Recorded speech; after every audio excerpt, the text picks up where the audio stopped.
Pertama-tama kami mengucapkan permohonan maaf atas Kepala BKN tidak bisa hadir pada pertemuan kita pada siang hari ini karena ada kegiatan lain yang beliau tidak bisa wakilkan.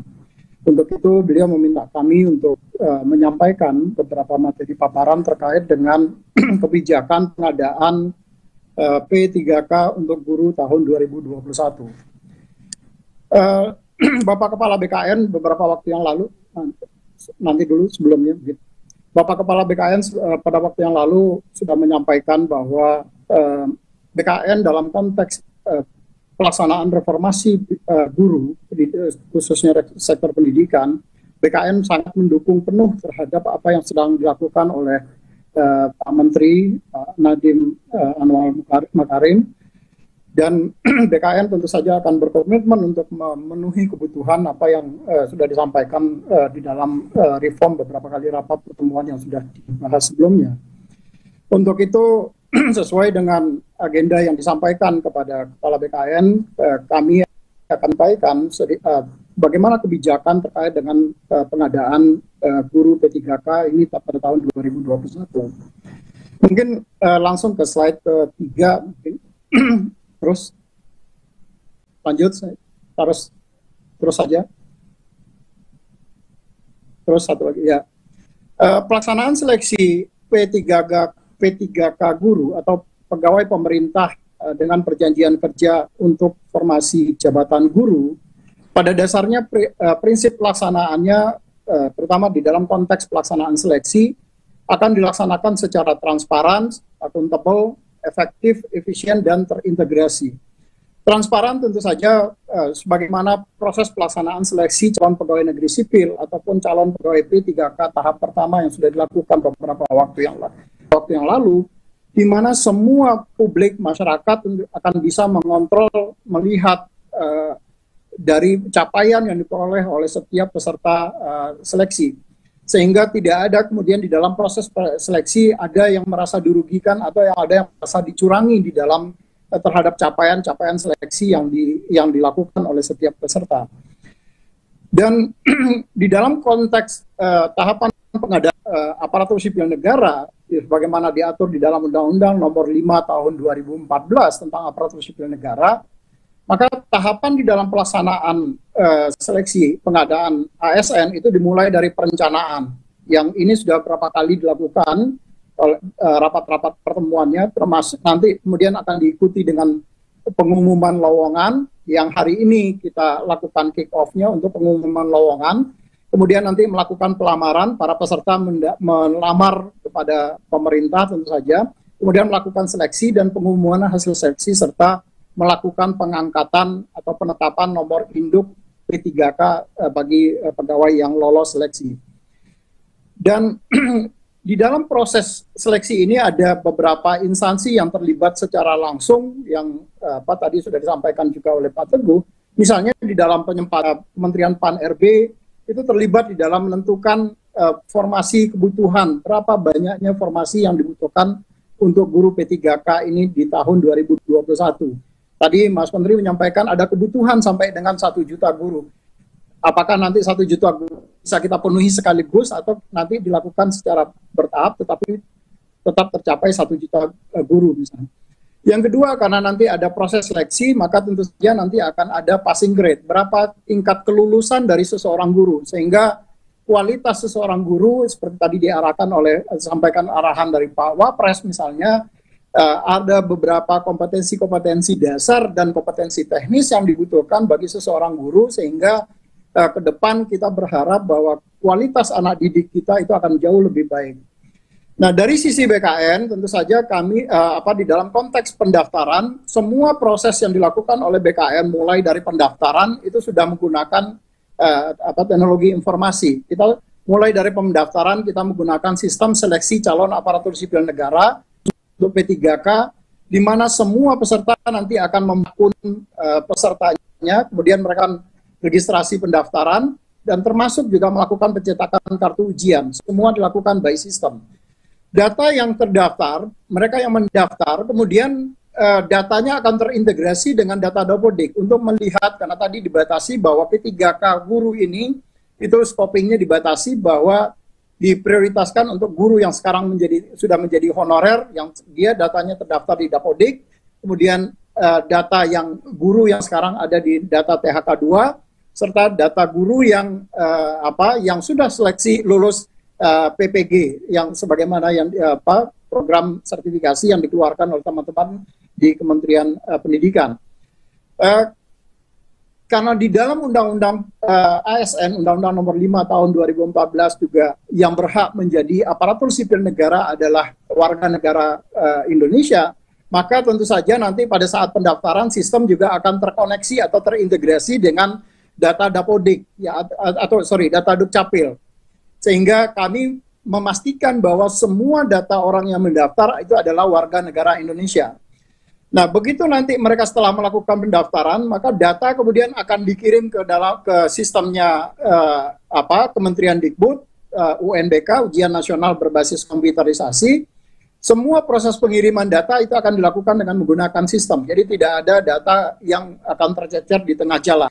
Begitu selesai pelaksanaan seleksi, maka nanti dilakukan pengolahan hasil ujian itu juga langsung disampaikan kepada BKN untuk dilakukan pengolahan nilai dan sekaligus melakukan penetapan NIP.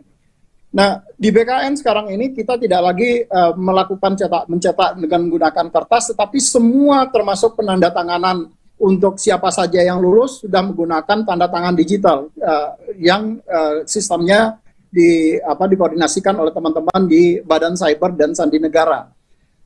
Dalam konteks penetapan nomor induk pegawai PTA nanti itu juga dengan menggunakan sistem informasi aparatur sipil negara. Jadi BKN termasuk nanti ke depan untuk melakukan unggah dokumen persyaratan yang dibutuhkan untuk pengangkatan seseorang menjadi calon pegawai negeri sipil ataupun calon pegawai P3K itu sudah menggunakan sistem secara keseluruhan.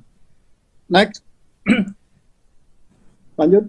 Nah, di dalam konteks pelaksanaan guru P3K, pegawai pemerintah dengan perjanjian kerja, kalau kita berbicara perjanjian, maka tentu akan ada kapan rentang waktu perjanjian kerja itu.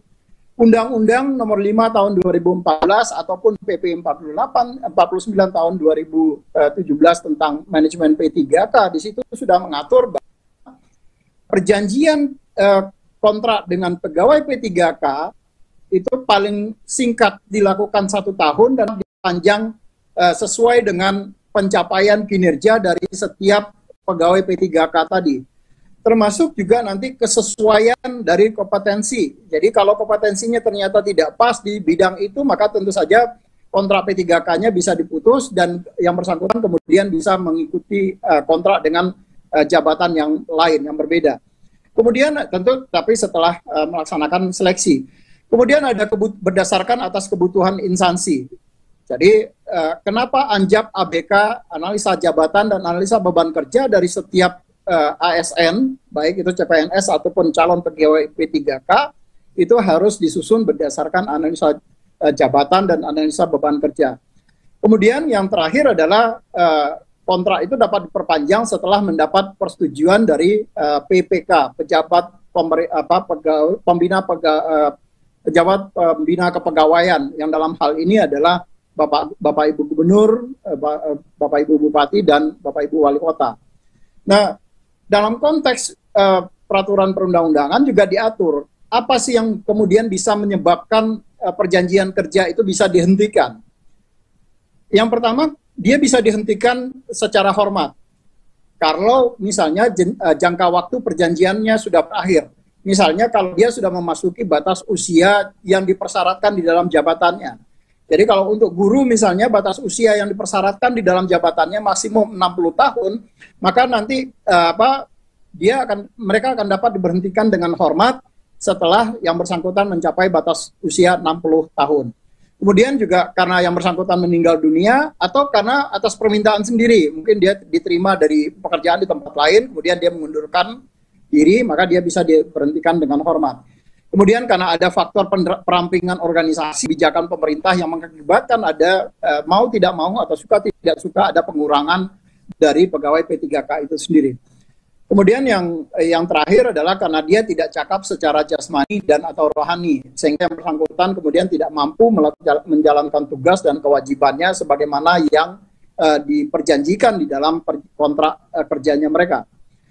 Dan yang kedua, mereka juga bisa diberhentikan tidak dengan hormat, tapi tidak atas permintaan sendiri. Jadi hal ini diakibatkan karena misalnya yang bersangkutan dihukum penjara karena melakukan tindak pidana, dan dia dihukum paling singkat itu 2 tahun, tindak pidananya itu dilakukan tanpa rencana, maka jadi dia kebawa dampak dari tindak pidana yang dilakukan secara berkelompok misalnya. Nah, dia bisa diberhentikan dengan hormat, tapi tidak atas permintaan sendiri. Kemudian yang kedua adalah karena dia melakukan pelanggaran disiplin tingkat berat, sebagaimana yang diatur di dalam PP 53 tentang disiplin pegawai ASN. Kemudian dia juga bisa diberhentikan dengan hormat tidak atas permintaan sendiri sebagai konsekuensi dari tidak memenuhi target kinerja yang telah disepakati. Jadi Bapak Ibu PPK, Bapak Ibu Gubernur, Bupati, Wali Kota itu dapat melakukan evaluasi atas kinerja dari setiap PPK yang kita angkat, kemudian apakah yang bersangkutan kemudian layak untuk dilakukan perpanjangan kontrak kinerjanya atau tidak. Kemudian yang ketiga adalah dia bisa diberhentikan dengan tidak hormat. Apabila kalau dia melakukan penyelewengan terhadap Pancasila dan Undang-Undang Dasar, maka dia bisa diberhentikan dengan tidak hormat. Kemudian dia dihukum penjara atau kurungan karena telah melakukan tindak pidana kejahatan jabatan. Jadi dia melakukan korupsi yang ada hubungannya dengan jabatan, dan itu kemudian sudah ditetapkan oleh keputusan pengadilan, maka dia bisa diberhentikan dengan tidak hormat. Yang selanjutnya adalah kalau dia ikut menjadi anggota atau pengurus partai politik. Ini tidak hanya berlaku bagi pegawai P3K, tetapi juga berlaku bagi pegawai negeri sipil. Jadi kalau dia menjadi partai politik, maka yang bersangkutan kemudian dapat diberhentikan dengan tidak hormat. Dan yang terakhir adalah yang bersangkutan kemudian dihukum penjara karena melakukan tindak pidana yang diancam dengan pidana penjara paling singkat 2 tahun atau lebih, dan pidana tersebut dilakukan secara berencana. Jadi sudah ada tindakan-tindakan yang berdampak terhadap tindakan pidana yang kemudian yang bersangkutan dipenjara. Ini kemudian bisa diberhentikan dengan tidak hormat bagi pegawai P3K yang tadi. Itu mungkin beberapa hal yang perlu kami sampaikan dari sisi Badan Kepegawaian Negara, dan atas perhatiannya kami ucapkan terima kasih. Assalamualaikum warahmatullahi wabarakatuh.